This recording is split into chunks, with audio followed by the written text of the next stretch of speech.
السلام عليكم ورحمة الله وبركاته. حبايبي تانية اعدادي، عاملين ايه؟ وحشتوني جدا جدا، يا رب تكونوا كلكم بخير ان شاء الله. النهاردة هناخد مع بعض الدرس الاول في التاريخ، محمد صلى الله عليه وسلم، المولد والنشأة. وقبل ما نبتدي نعمل لايك للفيديو، شير والاشتراك في القناة ونفعل زر الجرس للكل عشان يوصلكم كل جديد بأمر الله. نسمي الله ونصلي على الرسول. اللهم صل وسلم وبارك على سيدنا محمد وعلى آله وصحبه أجمعين. السؤال رقم 1، اختر الإجابة الصحيحة من ما بين القوسين. 1، توفى والد الرسول صلى الله عليه وسلم أثناء عودته من رحلة تجارية قادمة من الشام. رقم 2، أي من المدن الآتية دفن بها والد الرسول صلى الله عليه وسلم؟ هي يثرب، واللي هي المدينة حاليا. رقم 3، حاول إبرهة الحبشي هدم الكعبة ليوجه العرب إلى زيارة كنيسته التي أنشأها فين؟ التي أنشأها في اليمن. رقم 4، كفل الرسول صلى الله عليه وسلم بعد وفاة أمه عبد المطلب. رقم 5، أولى الحرف التي عمل بها الرسول صلى الله عليه وسلم ليساعد عمه هو حرفة الرعي. رقم 6، خرج الرسول صلى الله عليه وسلم تاجرا بمال السيدة خديجة إلى الشام. السؤال رقم 2، اكتب كلمة صواب أمام العبارة الصحيحة وكلمة خطأ أمام العبارة غير الصحيحة مع التصويب. نخلي بالنا ما ننساش التصويب، بيبقى عليه نص الدرجة. رقم 1، عرف العام الذي ولد فيه الرسول صلى الله عليه وسلم بعام الفيل. الإجابة صحيحة. رقم 2، يمتد نسب الرسول صلى الله عليه وسلم إلى إسماعيل ابن إبراهيم عليهما السلام. الإجابة صحيحة. رقم 3، مكث الرسول صلى الله عليه وسلم في ديار بني سعد 3 سنوات. الإجابة خطأ. أمال مكث قد إيه؟ 4 سنوات. رقم 4، بعد وفاة أبو طالب عم الرسول صلى الله عليه وسلم تولى تربيته جده عبد المطلب. الإجابة خطأ. هقول بعد وفاة مين؟ بعد وفاة جده عبد المطلب. بعد وفاة جده عبد المطلب تولى تربيته عمه أبو طالب. تولى تربيته عمه أبو طالب.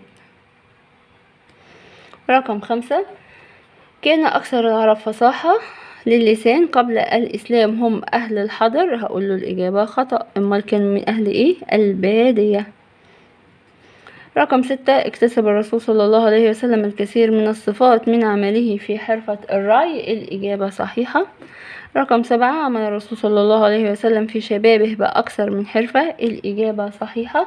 رقم 8، عرف الرسول صلى الله عليه وسلم في شبابه بالصادق الأمين. الإجابة صحيحة. رقم 9، أنجبت السيدة خديجة من الرسول صلى الله عليه وسلم ولدين و4 بنات. الإجابة صحيحة. السؤال رقم 3، من هو؟ طاف بالرسول صلى الله عليه وسلم حول الكعبة وسماه محمد، جده عبد المطلب. 2، مرضعة الرسول صلى الله عليه وسلم التي أقام عندها 4 سنوات هي حليمة السعدية.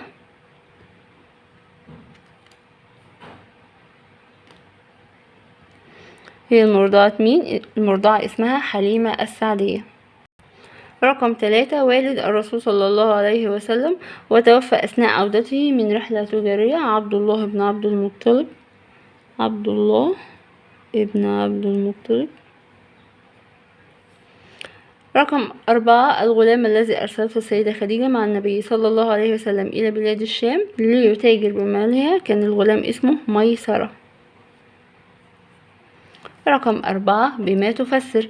1، تسمية العام الذي ولد فيه الرسول صلى الله عليه وسلم بعام الفيل، لأن في هذا العام حاول إبرهة الحبشي هدم الكعبة بجيش كبير يضم عددا من الفيلة، ولكن الله حفظ بيته وأهلك إبرهة وجيشه. رقم 5، قيام عبد المطلب بتسمية الرسول صلى الله عليه وسلم محمدا ليكون محمودا في الأرض والسماء. ليكون محمودا في الأرض والسماء. رقم 3، بما تفسر. إرسال الرسول صلى الله عليه وسلم إلى ديار بني سعد بالبادية. ليه أرسل الرسول صلى الله عليه وسلم إلى ديار بني سعد في البادية؟ لأنه كان من عادات أشراف مكة أن يرسلوا أبنائهم لمرضعات في البادية. ليه؟ ليكتسبوا فصاحة اللسان وقوة البنيان ورجاحة العقل. رقم 4 بما تفسر حرص السيدة خديجة على أن يتاجر الرسول صلى الله عليه وسلم بمالها بسبب ما عرف عن الرسول عليه الصلاة والسلام من العفة والطهارة ورجاحة العقل والأمانة والصدق. السؤال رقم 6 من النتائج التي ترتبت على 1. محاولة إبرهة الحبشي هدم الكعبة. ليه؟ إيه النتائج اللي ترتبت على كده؟ رقم 1 فشل في هدم الكعبة وحفظ الله بيته وأهلك إبرهة وجيشه. رقم 2 تسمية عام 570 ميلادي بعام الفيل. رقم 2 من النتائج التي ترتبت على عمل النبي صلى الله عليه وسلم في طفولته برعي الأغنام. ترتب على ذلك اكتساب الرسول صلى الله عليه وسلم الكثير من الصفات مثل الصبر والتواضع والشجاعة والرحمة. رقم 3 من النتائج التي ترتبت على عرف محمد صلى الله عليه وسلم في شبابه بالأمانة والصدق. رقم 1 تلقب الرسول صلى الله عليه وسلم بالصادق الأمين. رقم 2 أرسلت إليه السيدة خديجة ليتاجر بمالها إلى بلاد الشام مع غلامها ميسرة. رقم 6 دلل تاريخيا على صحة العبارة التالية: لم يرضى الرسول صلى الله عليه وسلم أن يكون عبئا على عمه رغم صغر سنه. لم يرضى الرسول صلى الله عليه وسلم أن يكون عبئا على عمه رغم صغر سنه. الدليل على كده ايه؟ هقول حيث خرج ليرعى الأغنام ليساعد عمه ويخفف عنه العبء لأنه كان فقيرا كثير الأبناء. رقم 7 رتب الأحداث التاريخية الآتية من القديم إلى الحديث. أقدم حدث عندي هو إرسال الرسول صلى الله عليه وسلم إلى ديار بني سعد في البادية. رقم 2 وفاة جد الرسول صلى الله عليه وسلم. رقم 3 خروج الرسول صلى الله عليه وسلم في رحلة للتجارة ببلاد الشام. رقم 4 زواج الرسول صلى الله عليه وسلم من السيدة خديجة. رقم 8 حدد الدروس المستفادة من حياة محمد صلى الله عليه وسلم في بيت عمه. ممكن نقول رقم 1 تحمل المسؤولية.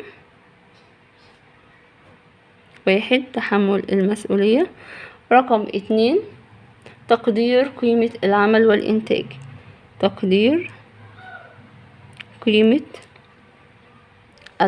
والإنتاج. السؤال رقم 9 املأ بطاقة التعريف الآتية في ضوء فهمك للدرس. عندنا بطاقة تعريف اسمها البطاقة المحمدية للرسول صلى الله عليه وسلم. الاسم محمد، اللقب الصادق الأمين، الأب عبد الله، الأم آمنة بنت وهب، الجد عبد المطلب، القبيلة قريش، المرضعة حليمة السعدية. تاريخ الميلاد 12 ربيع الأول وكان في عام 570 ميلادي. مكان الميلاد مكة. زوجته الأولى السيدة خديجة. طيب أبنائه من زوجته الأولى اللي هي السيدة خديجة: رقم 1 القاسم، 2 عبد الله، 3 زينب، رقم 4 رقية، رقم 5 أم كلثوم، رقم 6 فاطمة. الحرفة الأولى التي عمل بها كانت حرفة الرعي، أما الحرفة الثانية التي عمل بها كانت حرفة التجارة. السؤال رقم 10 اختر الإجابة الصحيحة من ما بين القوسين. تعرضت مكة عام 570 ميلادي لغزو خارجي من جهة الجنوب. رقم 2 دفن والد الرسول صلى الله عليه وسلم بإحدى المدن المشهورة في شبه الجزيرة العربية قبل الإسلام والتي تقع فين؟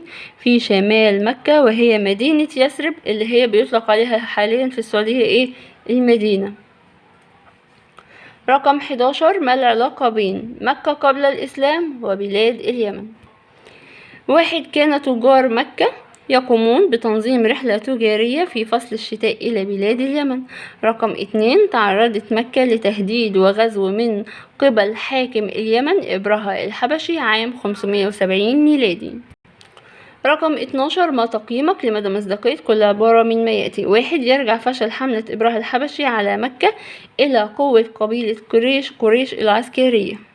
العبارة غير صادقة، لأن فشل حملة إبرهة يرجع لعناية الله وحفظ بيته وإهلاك إبرهة وجيشه. رقم 2، أثرت الأنشطة الاقتصادية التي مارسها الرسول صلى الله عليه وسلم منذ صغره في تحديد بعض سماته الشخصية. العبارة صادقة، حيث عمل الرسول صلى الله عليه وسلم بحرفة الرعي واكتسب منها عدة صفات مثل الشجاعة والصبر والتواضع والرحمة. وبكده حبايبي نكون انتهينا من حل أسئلة درسنا النهاردة. أتمنى يا رب إن الفيديو يكون دخل عليكم بالفهم والنفع والسهولة واليسر، وأتمنى لكم مزيدا من النجاح والتفوق والفلاح. ولو استفدت من الفيديو اضغط لايك وشير والاشتراك في القناة وفعل زر الجرس الكل عشان يوصلك كل جديد بأمر الله. وألقاكم في درس آخر، والسلام عليكم ورحمة الله وبركاته.